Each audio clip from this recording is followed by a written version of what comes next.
اللہ نے عقل کے 1000 حصے کیے ہیں اور 999 حصے عقل اللہ نے اپنے رسول کو عطا فرمائی ہے صلی اللہ تعالی علیہ وسلم.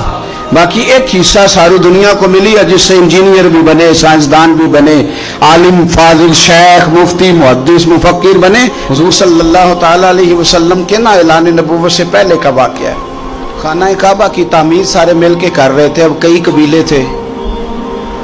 خانہ کعبہ مکمل ہو گیا تو آپ کو پتہ ہے طواف شروع بھی حجر اسود سے ہوتا ہے، ختم بھی حجر اسود پہ ہوتا ہے. یہ جنت کا وہ عظیم پتھر جس سے آغاز و اختتام ہوتا ہے. ہر ایک کی خواہش تھی کہ یہ پتھر ہم نصب کریں گے، اٹھا کے ہم لگائیں گے تاکہ قیامت تک یہ اعزاز ہمارے حصے میں آئے.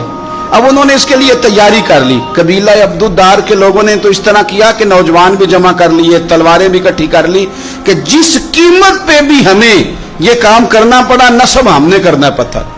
ایک پیالے میں خون رکھ کے اس پہ ہاتھ ڈال کے انہوں نے قسمیں بھی اٹھا لی کہ ہم یہ کام کریں گے.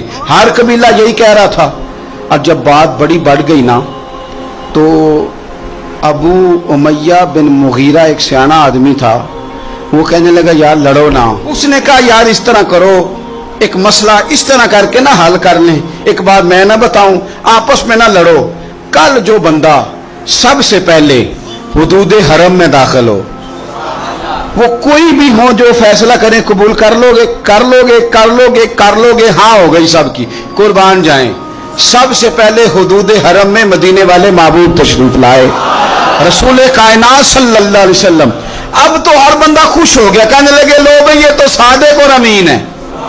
نبی پاک صلی اللہ علیہ وسلم تشریف لائے. انہوں نے کہا جی آپ جو فیصلہ بھی کریں قبول ہے. آپ بتا دیں کون سا قبیلہ حجر اسود اٹھا کے، باقی خانہ کعبہ کی تعمیر مکمل ہو گئی، حجر اسود کون سا قبیلہ لگائے. پہلے طے کر لیا تھا جو حضور فیصلہ کریں گے سب کو قبول ہوگا. اب اگر حضور ایک کے حق میں فیصلہ کر دیتے تو تیار تھے نا باقی قبول کرنے کو. اب وہ سارے قبیلے نظریں حضور پہ لگائیں، نتیجہ نکلنا ہے. یہ سمجھ لیں پاس فیل کا نہیں، فرسٹ سیکنڈ کا نتیجہ ہے. کس کو سعادت ملتی؟ قربان جاؤں حضور کی حکمت پر، نبی پاک کے تدبر پر. رسول پاک نے نا چادر بچھائی، حجر اسود اٹھا کے رکھا، فرمایا لڑو نا، سارے یہ ایک ایک کونے سے چادر پکڑ لو. قربان جائیں سب نے اٹھا لیا اور اٹھا کے این اس جگہ لے آئے جہاں نصب کرنا تھا. حضور نے اپنے دست مبارک سے پکڑا، وہاں لگا دیا. اب کوئی سب سے پوچھتا نا کس نے لگایا ہے تو سب یہی سمجھتے تھے ہم نے لگایا ہے، اور آخری فیصلہ یہ تھا ہم سب نے لگایا ہے. یہ حکمت ہے رسول پاک کی.